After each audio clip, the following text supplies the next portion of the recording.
Sejamos todos muito bem-vindos ao CEL Brasil, Centro de Estudos Ubaldianos Brasil. Temos o objetivo de estudar a obra de Pietro Ubaldi. Já estamos no segundo volume, em A Grande Síntese, e em A Grande Síntese já estamos no capítulo 72. Todos esses capítulos encontram-se no Facebook e também no YouTube, na conta de João Atílio. Então, entremos aqui no capítulo 72, a função biológica do patológico, ou a função biológica da doença. Existe alguma função? Vamos observar. O som está normal, tá tudo bem. Então vamos. A visão desses equilíbrios maravilhosos que nós vimos até agora nesses capítulos anteriores de A Grande Síntese, a visão desses equilíbrios maravilhosos leva-nos ao conceito da função biológica do patológico.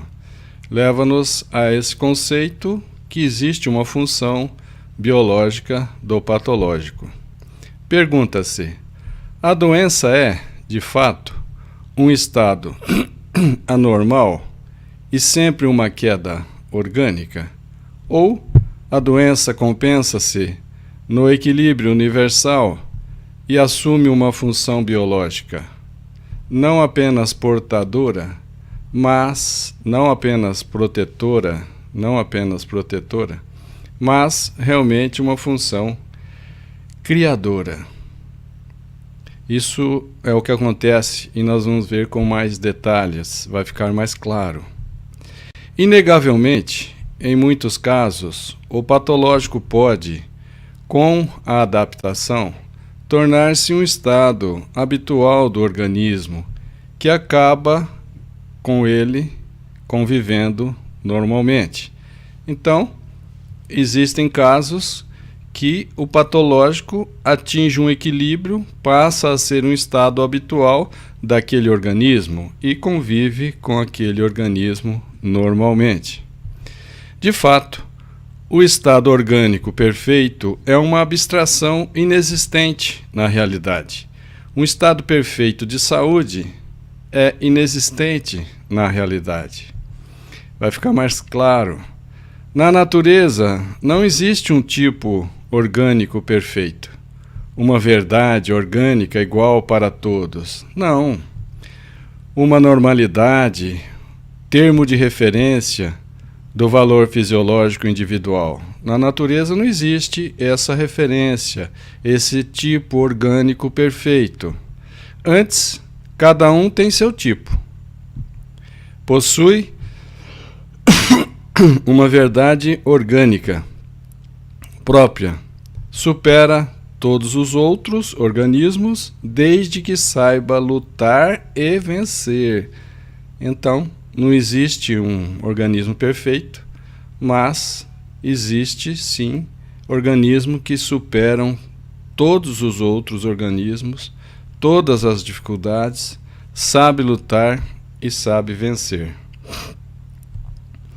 Na natureza, a perfeição é uma tendência jamais alcançada. Na natureza, no nível no nível gama, matéria, e no nível beta, energia,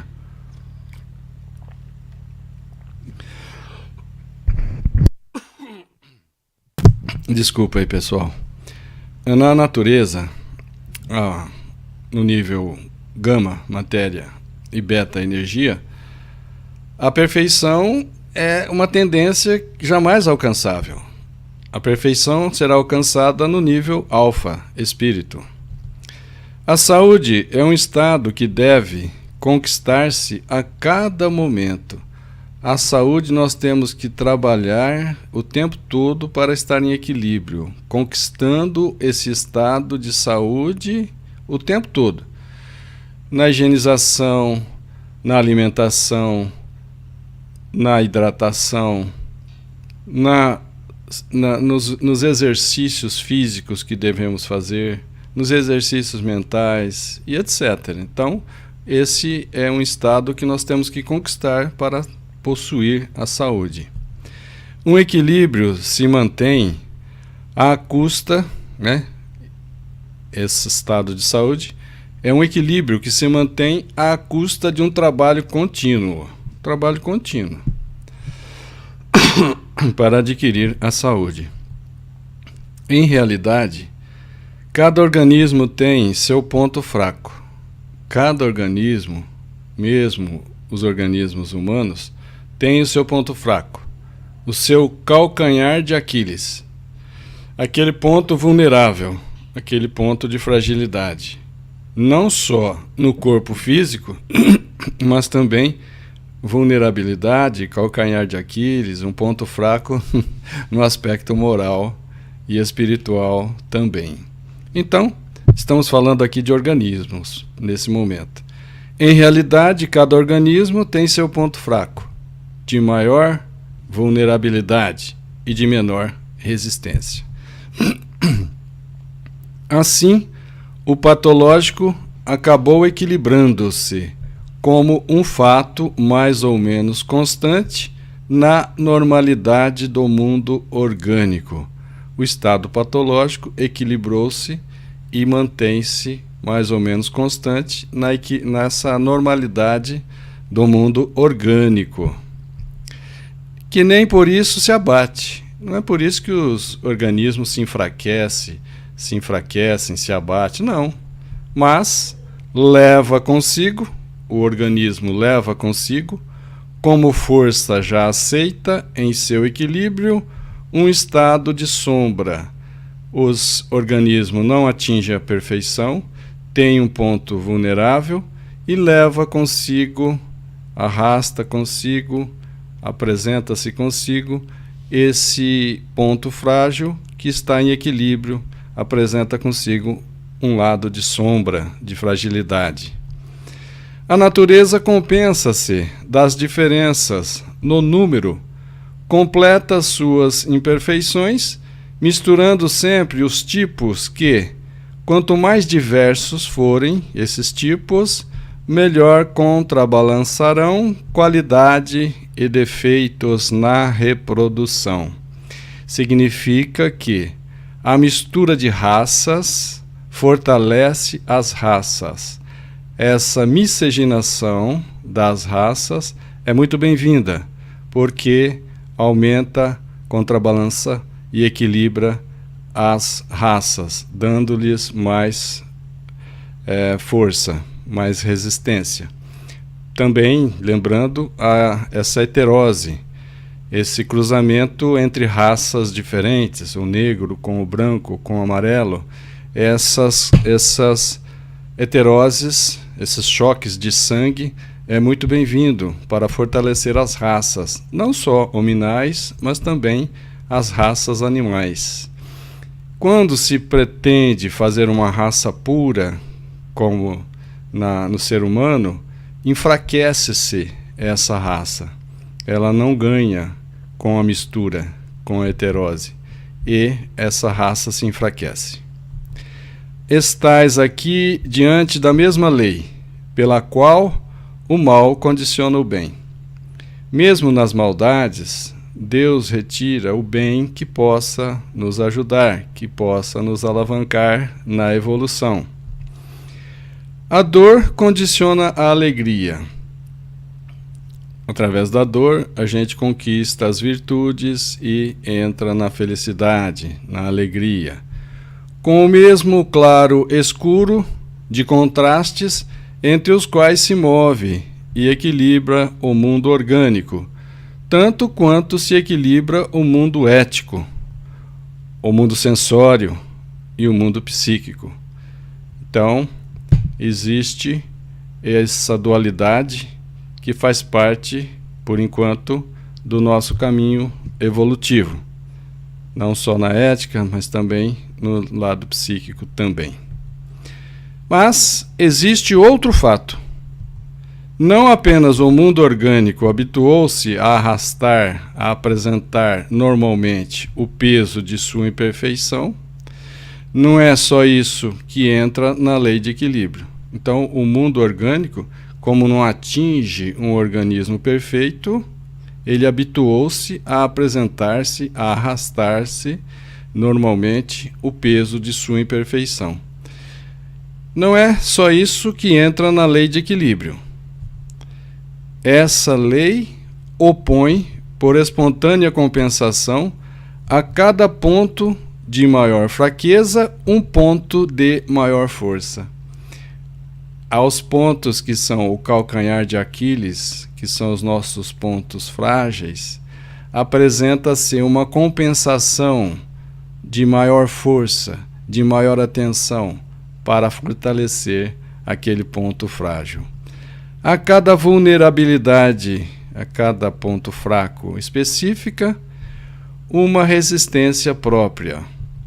A natureza sente o ponto ameaçado e o cerca, reforçando o ponto com todos os seus outros recursos, órgãos e sentidos, que se desenvolvem em proporção maior que a média. Uma vez identificado o ponto frágil do organismo, todos os seus recursos se direcionam para aquele ponto para lhe dar resistência. Então, ali se desenvolve sentidos e resistências com maior velocidade, desenvolvem-se em proporção mais rápida do que a média. Então, não vos alarmeis de qualquer ponto fraco. Então, não precisamos ficar preocupados se temos algum ponto fraco. Por quê? Esse ponto fraco, pode ser ou pode ter a compensação de uma força.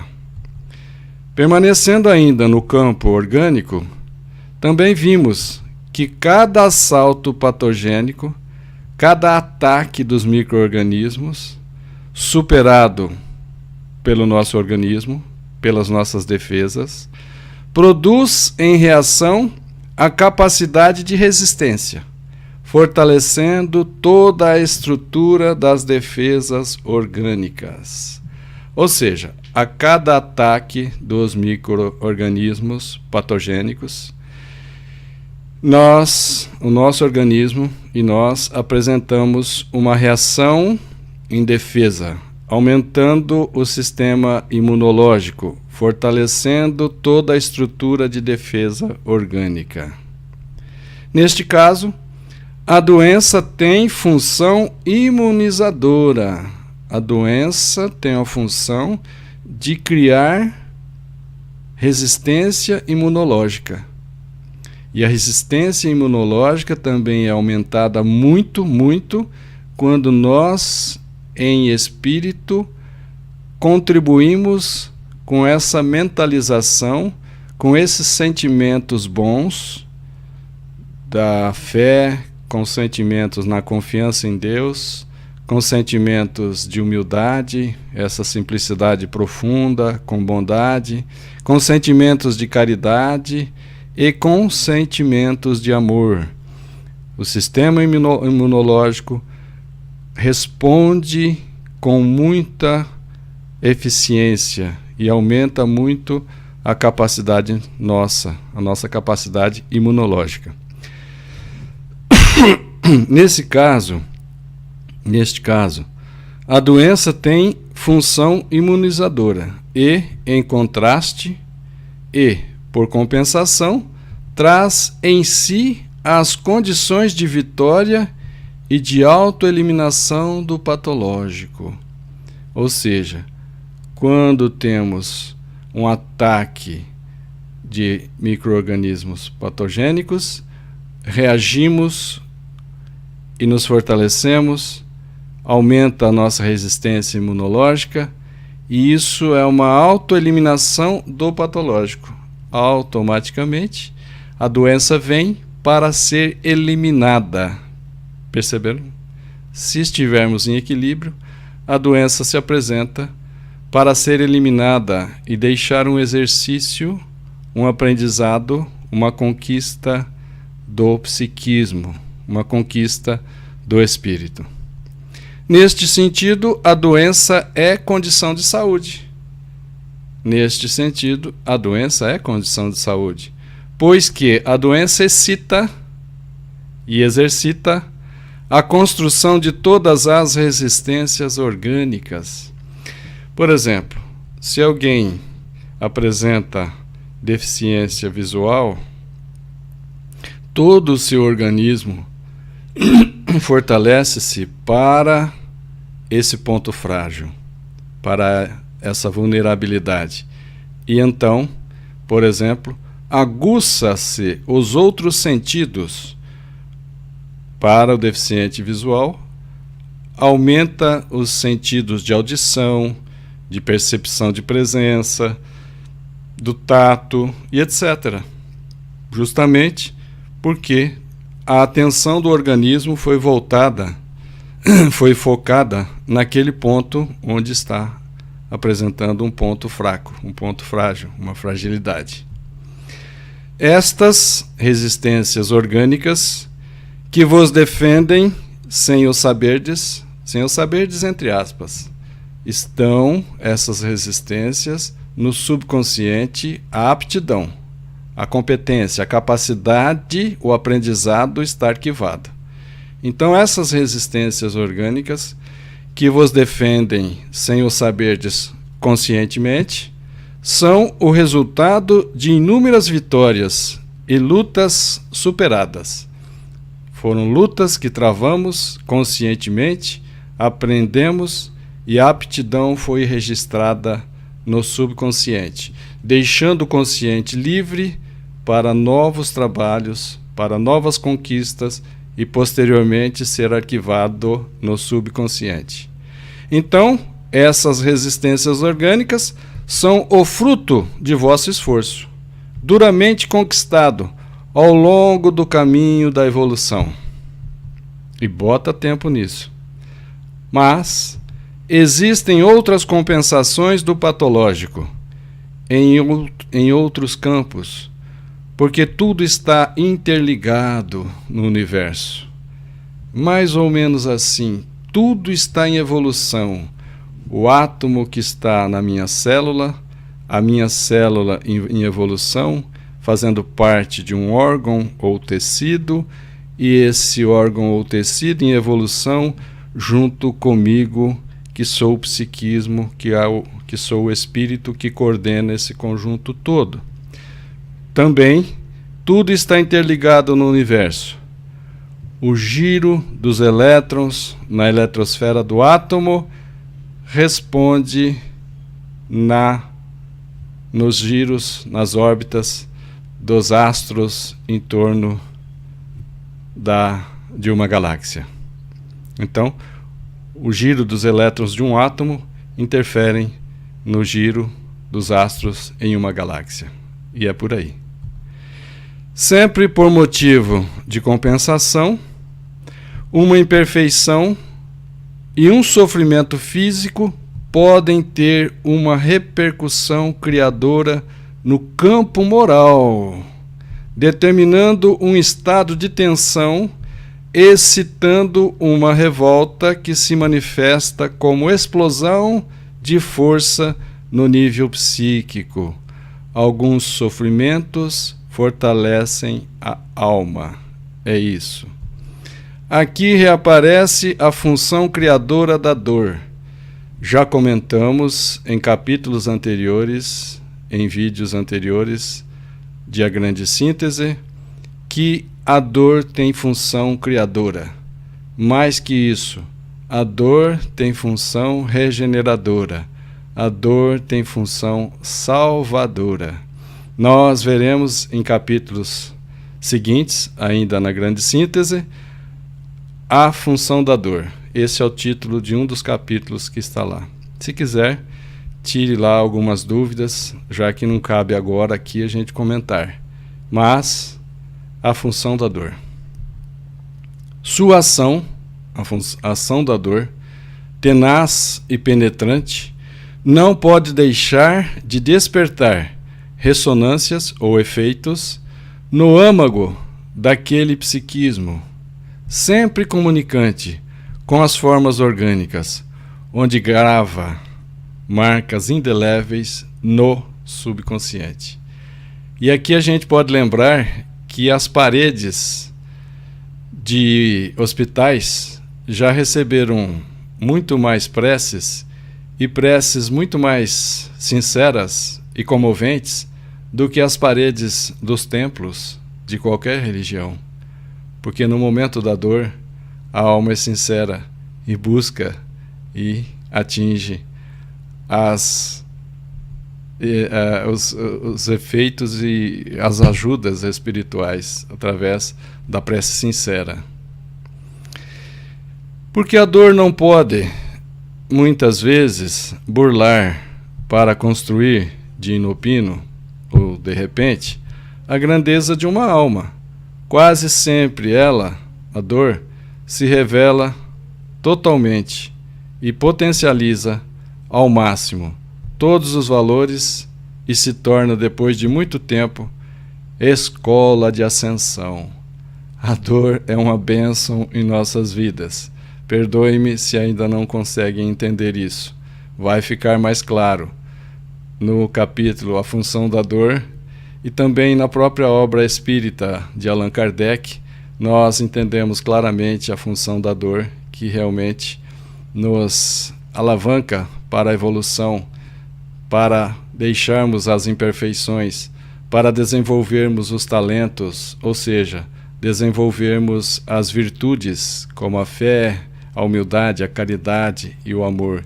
E isso sim nos torna felizes. Se nas almas fracas, por vezes, a dor se revela numa adaptação passiva, muitas vezes acende luminosidades novas no espírito. Muitas vezes a dor desperta, acende virtudes, luminosidades novas no espírito. Então, pode falar-se verdadeiramente de função criadora do patológico. Ou seja, a dor, e no caso o estado patológico, tem verdadeiramente uma função criadora. Nós vamos observar aqui, só como exemplo, tem muitos, mas não dá para falar aqui, né? Um exemplo, Jerônimo Mendonça, o mineiro de Ituiutaba. Jerônimo Mendonça tinha um corpo físico de Tarzan. Porém, Jerônimo Mendonça ficou tetraplégico, já na juventude. E esse estado que o imobilizou não o abateu. E ele foi à luta, à frente, e melhorou a sua fé, intensificou a entrega de sua vida nas mãos de Deus, aumentou sua humildade, aumentou a sua caridade e aumentou o seu amor ao próximo e o seu amor a Deus. Jerônimo Mendonça era levado em sua cama, onde ele vivia 24 horas por dia, na cama. Era levado com a sua cama para fazer palestras encorajadoras, que encorajava as pessoas a caminhar em frente, a suportar as suas dificuldades, as suas aflições, que são frutos, colheitas, que tivemos desta ou de outras vidas. Então, Jerônimo Mendonça fazia palestras e trazia as pessoas a terem sentimentos melhores e coragem, renúncia, resignação para caminharmos e evoluirmos. Tanto é que ele ganhou o apelido de o gigante deitado. Então, veja que essas doenças trouxe a ele o desenvolvimento das funções de novas virtudes, de novas luminosidades no espírito. Veja que isso nos faz lembrar um ditado popular que diz que há males que vêm para bem. E é isso. Grande ciência esta de saber sofrer, porque só possuem esta ciência os homens e os povos que viveram muito. Só possuem a ciência, a sabedoria de saber sofrer aqueles espíritos já experientes, aqueles homens e povos já experientes, aqueles povos e homens que despertaram o senso moral,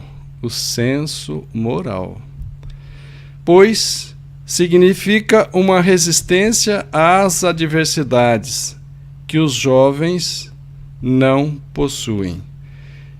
Eu diria aqui que não os jovens, mas os inexperientes não possuem. Os inexperientes que ainda não atingiram o senso moral não possuem essa sabedoria de saber sofrer, de resistir à dor. Porque nós vamos encontrar jovens que já despertaram esse senso moral, que têm essa experiência adquirida, enquanto que também poderemos encontrar idosos que não atingiram essa experiência, que não conquistaram esse senso moral e sofrem revoltados. Por isso, Jesus disse: bem-aventurados os aflitos, porque serão consolados. Ou, felizes aqueles que sofrem, porque eles serão consolados. E eu acrescento para ficar claro: felizes aqueles que sofrem, felizes aqueles que têm as suas aflições, buscando corrigir onde erraram, consertar onde estragaram. Felizes os aflitos no bem, que estão trazendo a verdade onde espalharam mentiras. E por aí vai. Felizes os aflitos no bem, porque eles serão consolados. Observai o fenômeno do patológico até suas últimas repercussões, e vereis, às vezes, arrancar das almas os gritos mais sublimes e as maiores criações. Ou seja, nos momentos de dores, nos momentos de aflição, muitas almas nessas provações têm as maiores criações, têm as maiores ascensões humanas. Muitas vezes um defeito físico, ao fechar para a alma o contato com o mundo exterior, preparou-lhe os caminhos da profunda introspecção de si mesma, mantendo sempre desperto o espírito, mantendo o espírito a uma ginástica, a um exercício que o torna gigante, como aconteceu com Jerônimo Mendonça, tornou-lhe um gigante deitado.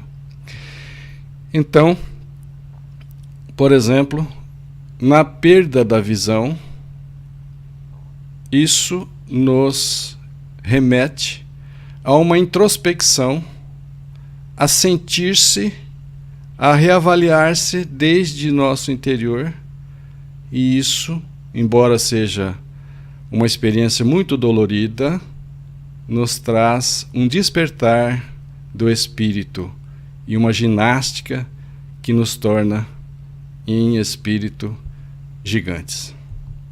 Muitas almas saíram purificadas da maceração, do sofrimento de um corpo doente. Quantas almas redimiram-se, regeneraram-se, salvaram-se após uma reencarnação em um corpo doente. Um mal físico pode ser a prova imposta pelo destino, ou pode ser uma prova que escolhemos no plano espiritual, identificando uma falha, identificando um defeito que precisamos corrigir com o objetivo de sermos felizes. Então, um mal físico pode ser uma prova imposta ou escolhida no nosso destino, no caminho das grandes ascensões humanas, no caminho necessário da evolução humana. E aqui a sua voz faz um convite. Convido a ciência a explicar como uma doença, como uma deficiência orgânica pode dar tanta força ao espírito, tanta fecundidade ao pensamento, tanta saúde e potencialidade à personalidade. Como, em outras palavras, o patológico pode, muitas vezes, conter o supranormal, aquilo que está acima dos limites do normal. Ou seja, a sua voz está pedindo para a ciência manifestar-se, dizendo como que um estado patológico pode potencializar a personalidade, possa essa personalidade muitas vezes atingir limites muito acima do normal, conquistar o supranormal. E aqui nós lembramos da experiência do Dr. Alexander Eben II. É um norte-americano. Saiu inclusive essa reportagem no Fantástico, já há alguns anos. Mas a história é rápida, é simples, que eu vou resumir. Dr. Alexander Eben é médico, neurocirurgião e neurocientista, ou seja, é uma sumidade no estudo do cérebro. E aos pacientes de Dr. Alexander que apresentavam experiências de quase morte, ou aqueles pacientes que tiveram em estado de coma e retornaram ao corpo físico, esses pacientes narravam para o Dr. Alexander que tiveram experiências fora do corpo. Narravam para o Dr. Eben que eles viram, assistiram, viveram em estado consciente enquanto seu corpo físico estava na UTI sendo ressuscitado, por exemplo. Ressuscitado entre aspas. Então, Dr. Eben sempre tinha uma resposta materialista para narrar, para dizer aos seus pacientes que aquilo tudo não passava de uma imaginação, de uma atividade do cérebro. E tranquilizava os pacientes, dizendo que aquilo tudo, que aquela vivência consciente que os pacientes tiveram era apenas uma imaginação, uma fantasia do cérebro. Até que Dr. Alexander entrou em coma por causa de uma meningite causada por bactéria Escherichia coli, e ele ficou em coma durante 7 dias. E ele teve experiências fantásticas, maravilhosas, que são muito interessantes. E ele, quando volta ao corpo físico,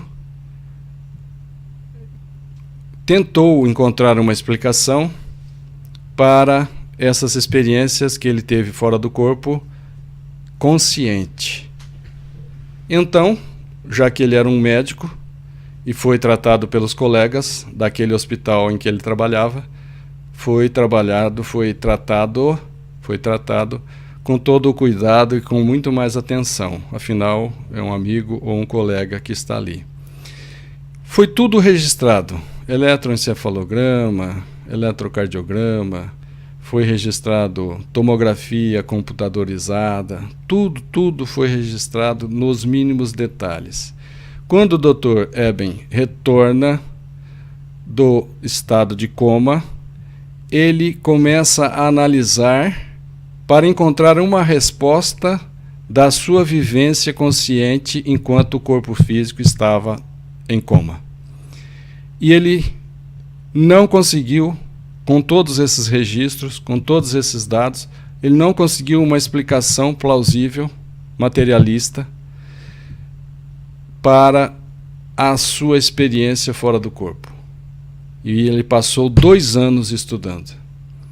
E olha que é uma pessoa de altíssima competência. É um neurocirurgião, é um neurocientista.